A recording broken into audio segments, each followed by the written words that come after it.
Good morning. Another attempt at recording this talk. This talk about the ship of Theseus for a special case I.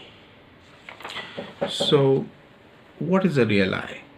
And this is already a long talk, so I'm not going to tell you a lot of background and other things and why I embarked upon this. Probably I'll talk about that later. Let me just do this thought experiment right now. In this thought experiment, let me try and figure out if I replace this, or if doctors replace it with a bionic hand, will I, with a new bionic hand, still be I? And how far can we take it? So here, what I have tried to do is to make what I think is a functional diagram of I. Here today I'll be referring to I in third person. So what is I?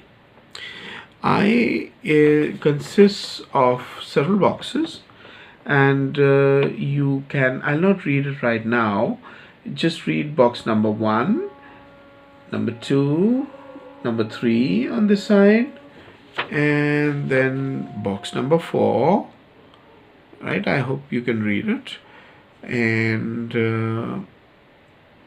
number 5, number 6, right? So 4, 5 and 6, and this is the box number 7, and this is the box number 8.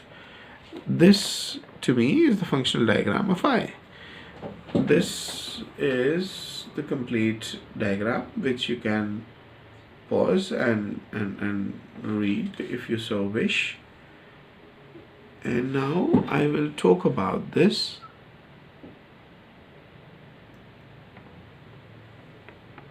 Right. Now this is through. So now if my hand or even this whole arm is removed, and this existing arm is kept in a safe deposit box somewhere, and a new bionic arm, which motor control and everything, with which connects to my spinal cord and thereby to my brain, the way that this arm did. And I just think that go up and it goes up, and I think it go down and it goes down. If I can do that, and this one can be removed, the original one can be removed and kept in a separate safe deposit box elsewhere, the new I, is it I or is it not I?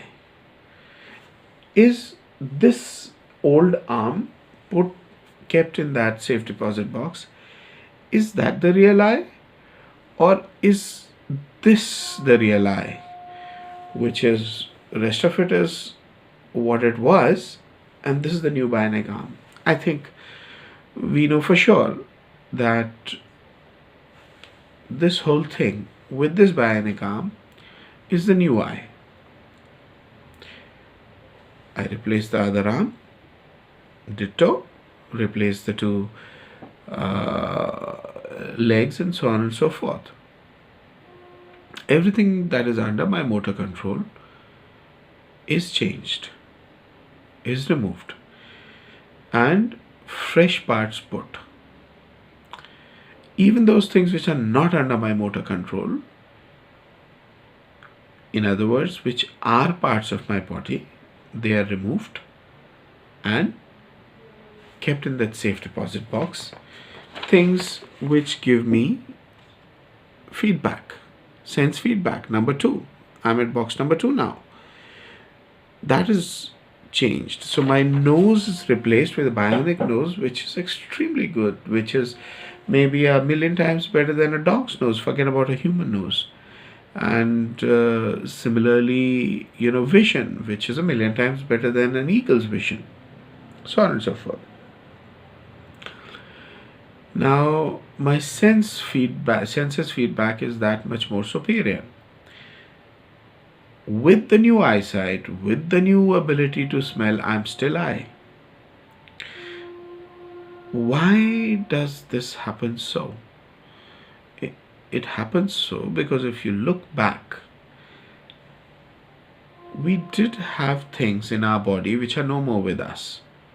Specific case in point, I had a spine operation and a small globule of fat which had somehow punched inside my inside the backbone and was pushing my spinal cord, was giving me a lot of problem. I was in a lot of pain. My spine was operated upon and that offending piece was removed. It's still kept with me somewhere in my cupboard.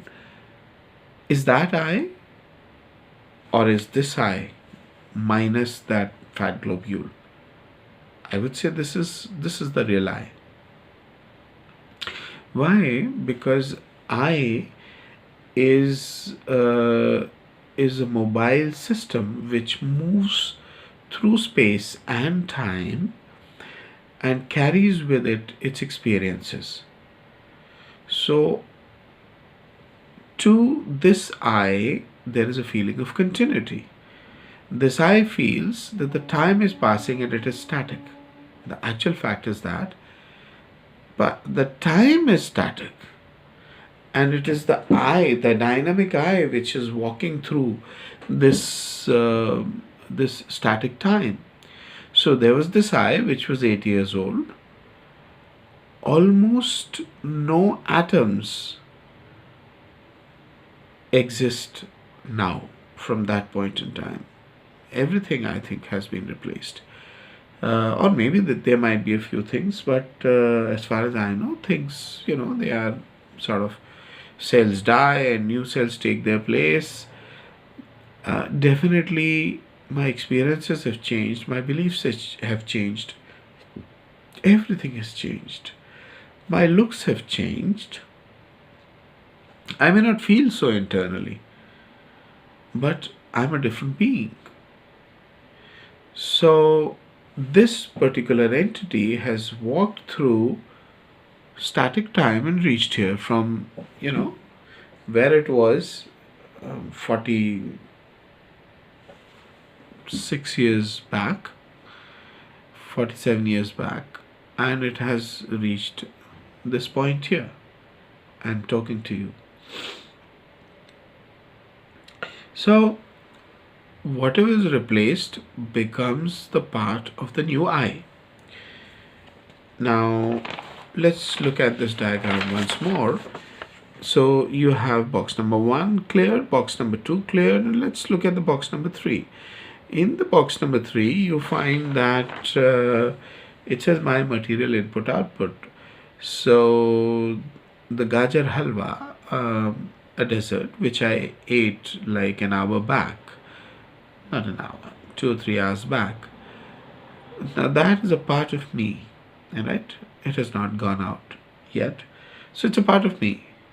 That thing which used to be gajar ka halwa is now me. And the ice cream which I had like 3 weeks back, that is no more a part of me. At least the bulk of it is in that form is not a part of me. So my material IO. So whatever is replaced and goes away is not I. I is what has walked through the static time dynamically.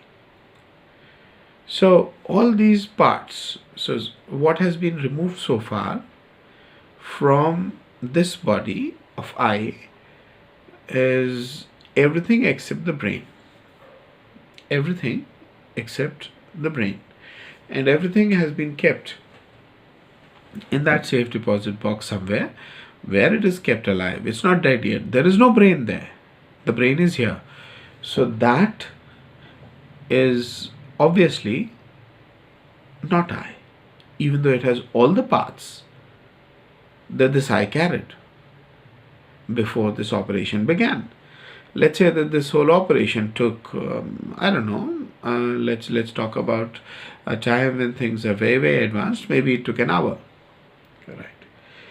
And now we are in this situation where that body is sitting there in the safe deposit box, and it is not I. And this whole thing is a bionic body, and this is I. Now, it's simple so far because the brain is here. And what is there in the brain? My memories, my thoughts, my feelings. So that's the boxes number 4, 5, and 6, as you can see here. 4, 5, and 6. Now, all these three are really a part of my brain. So what is remaining now? Let's say something is remaining. So that's covered by everything else. Box number 7. One more thing is remaining, my consciousness engine. So let's say that is the box number 8.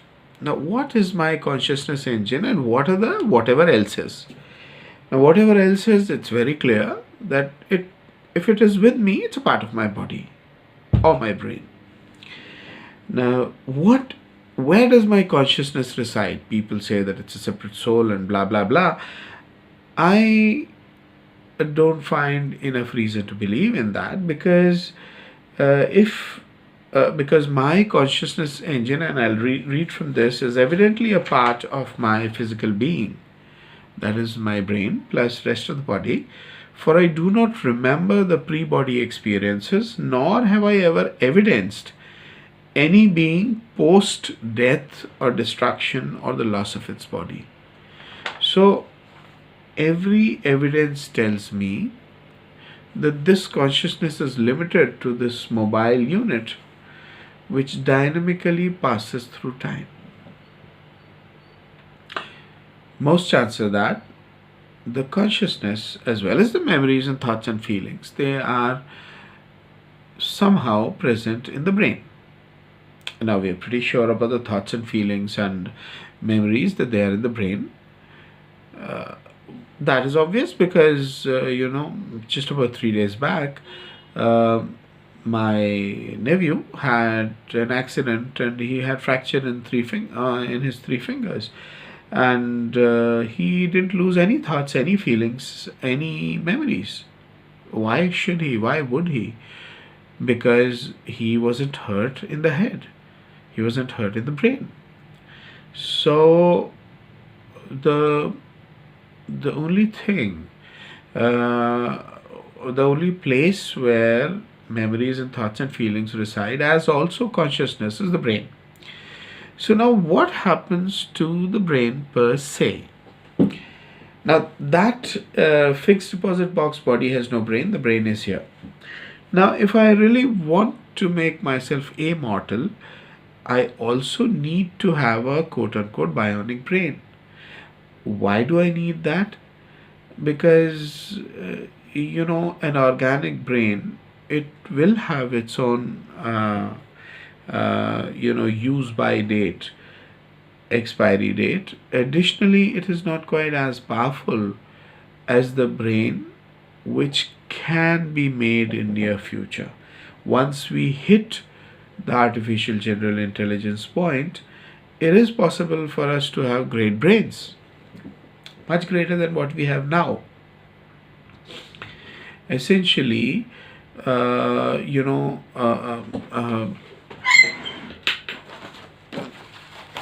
this is an extension of my eyes, right? The same way, we have internet and the information on that, Wikipedia, as an extension of my neocortex. Now, once I've reached a point where this magnifying glass, and much more powerful than that, is pre-built in my bionic eye, presumably my brain should also have a connection with an advanced, way advanced neocortex on the web, in the cloud, or wherever. We will want that, right? Obviously we will want that. The technology will be available. Remember, we have already made the presumption that the progress will go on like this. We have also made the presumption that we are real beings, that we are not merely a simulation being run, a program being run, an app being run by some highly advanced, highly intelligent, conscious or otherwise being, intelligent being, highly intelligent being. This being is not the, could not be the religious god of the religions, because that conceptualization is separate, it's different, it's got its own logical problems. This, we are simply talking about a general artificial intelligence which has become extremely intelligent as we are in the process of making. So it's not really so weird and so wild a hypothesis that it could be. So we've made those presumptions. So I presumably would like to have an advanced brain, or rather have the version 2.0 of I. I would probably like an I 2.0. Now, how do I do that? If I remove the brain from here and take it away and put it in that safe deposit box body, that body then becomes the real I. This bionic thing just becomes a suit, which is dead, which has got nothing in it. So now let's see, if I take my brain, which has got my memories, my thoughts, my feelings, my consciousness and everything else, and I slice it in 100 slices. Now these 100 slices are like, let's say, 1% each. So I take 1% of the brain,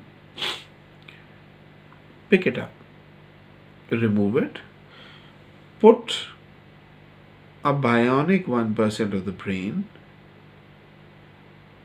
with all these same thoughts and feelings and memories and consciousness, and this 0.01 of my brain, 1% of my brain, is kept in that safe deposit box. It is integrated with that body. Now tell me, which is the real I? The real I is this one. It still has 99% of the old brain and 1% of the new, more powerful brain. Is that 0.01 of I the real I? Not really. Because the point at which I had 1% of the current brain power, I was probably a few months old, or I don't know, before birth, I have no idea. But wherever it was long back. It was, for the want of a better word, I call it the demented I. It's the 0.01 I. That I obviously can't be this, because I was 1% at the current brain power when I was some 55 years back, right?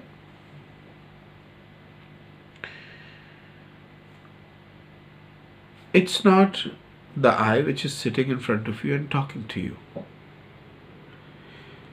So that 1% couldn't be the real I. Obviously, this is the real I.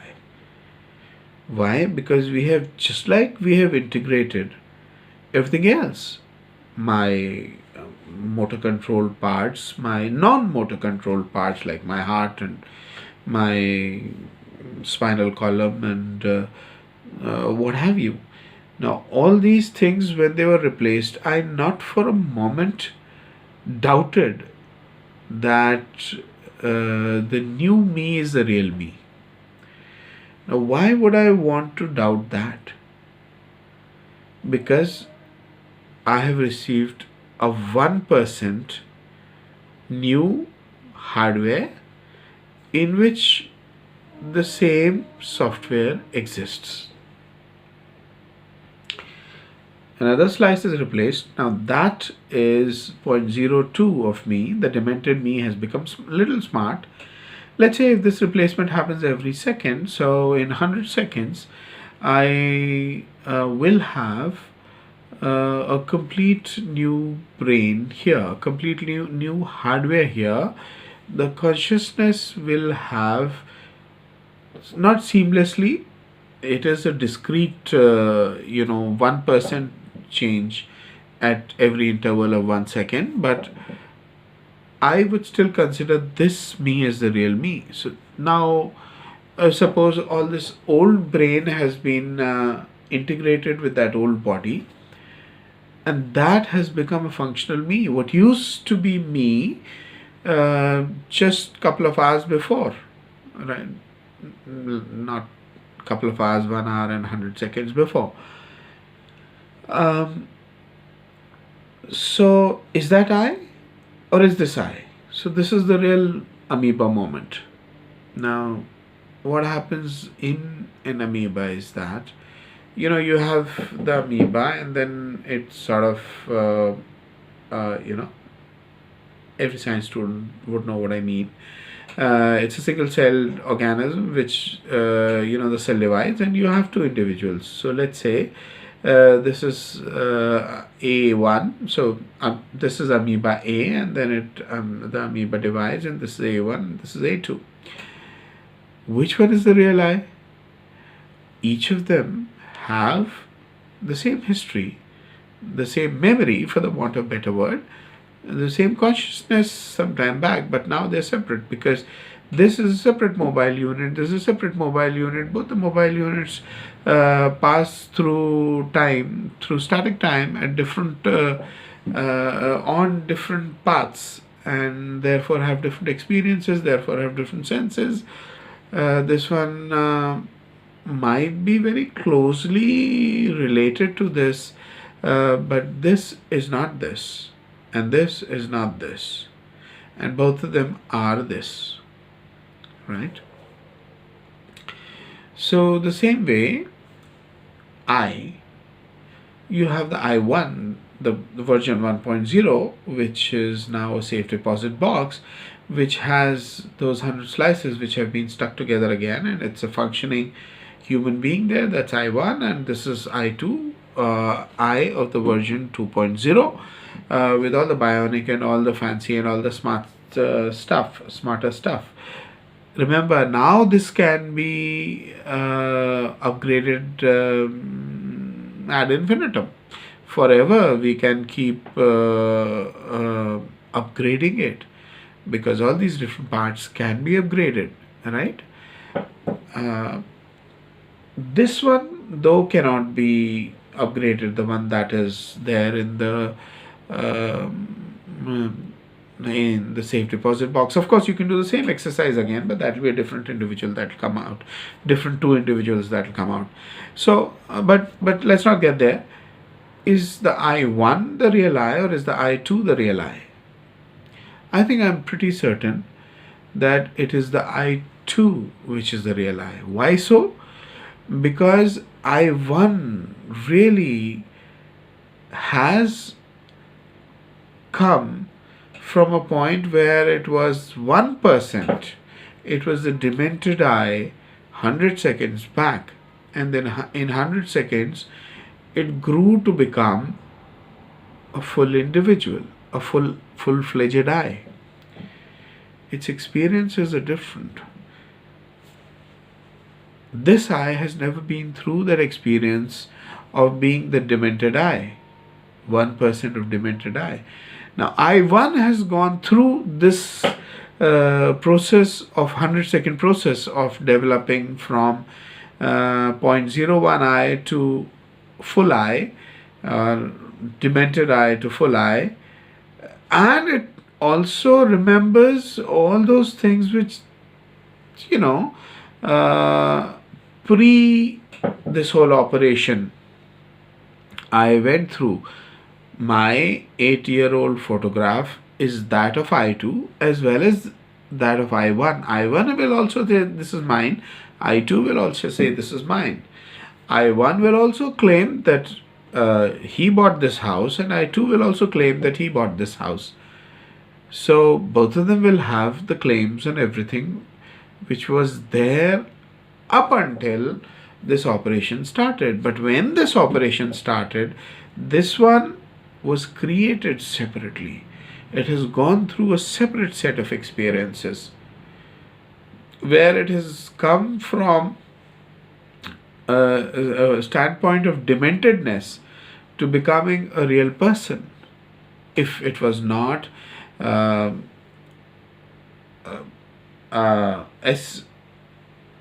assembled back, it would be quote unquote dead. It wouldn't exist. And if it was assembled a million years later, it will have a gap of that million years. It will be dead or sleeping for those 100 years, and will just have that experience up until the body other than the brain was changed one part by part by part. And then suppose those slices are somewhere kept separately, it won't have any clue about that, and when they are put back, it will just remember that if it's done serially, it's being sort of put back. And if it's put back in one go, it'll probably remember that as, wake up moment types. That's a different individual. The individual that is a real I is this one. This I will have the real claim on this property, and on the ongoing history that it is carrying with it, even though everything in this is new. Now, if this 1% interval is not good enough for you, instead of dividing the brain in 100 parts, you can divide the brain in 1,000,000,000,000 parts, and connect them at whatever number of nanoseconds or lesser than that you need to sort of reconnect them back, you need to replace them with. So you can really go as fine as you want in these slices. The real I will be this. The real I will continue to be this. And I might feel that, okay, let me also keep this guy with me. I'm pretty sure that I1 and I2 will not stay together very long. They'll probably have a fight at some point in time, divide the assets, and go their own separate ways. So the thought experiment for the ship of Theseus, with special reference to the I that is sitting in front of you, is clear on this, that the real I is the one that has been upgraded, that has walked through step by step in the static time dynamically, and arrived at a new point. So this operation is clear and simple. Now, of course, there will be the other operation for which there'll have to be a different thought experiment, which I currently do not understand enough. Suppose at some point in time, I too decides that it doesn't want to be limited to this particular mobile body, but wants to be able to move anywhere else.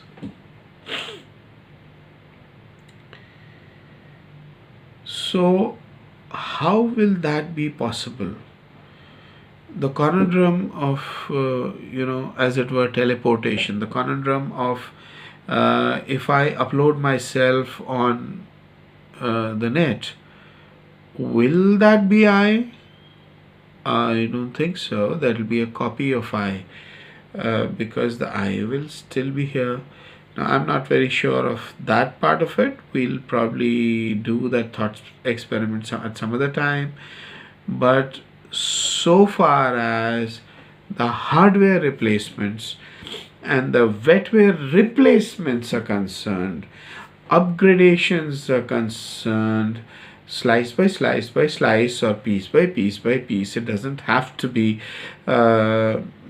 slice wise. It can very well be neuron wise, right? You remove one neuron and you put an artificial neuron there, and you build that additional power within that, and essentially make this I a step beyond the simple uh, existence, simple superhuman existence. It becomes immortal. Next step, when it has to upload itself on the net and essentially become immortal, we'll think at some other point in time. Coming back to the presumptions, two presumptions that we made earlier. A, will the progress continue? I'm highly doubtful that the progress will continue as it does until we reach that point, because once we have an AGI which is at least as powerful as a human being, I suspect that it's really going to become way smarter than us very, very soon, because of the speeds that it has access to. And then we'll be like real dumb idiots in front of that. We'll be amoebas. Like I'm talking of the I and the A. I am this smart, intelligent, conscious individual, and I'm talking about amoeba, which is not smart, individual, yes, not intelligent, and it'll be that far out intelligent, which also then so therefore what I'm saying is that then the subsequent progress will belong to that super intelligent being, not to us, not to me. And most chances are that it will give me just as much importance as we give today to an amoeba or an E. coli. Why the hell would it want to have anything to do with us? Why should it be bothered about our progress? Why should it be bothered about our welfare? So that first question, the first assumption is, is it it is not an assumption which necessarily would be true. It is highly doubtful. The same way, the second assumption, that we are real, we constitute reality. The way we see reality, that is the way reality is. That is also highly doubtful, because this possibly cannot be the only time this progress has happened. Once you come to the point where you are intelligent enough to invent radios or any electronics, from that point to the point where AGI, artificial general intelligence, really takes off, in our experience has been what, 100 plus years. That's all. 100 plus, yeah, 100 odd years, whatever. Why should it not have happened at some point in the past?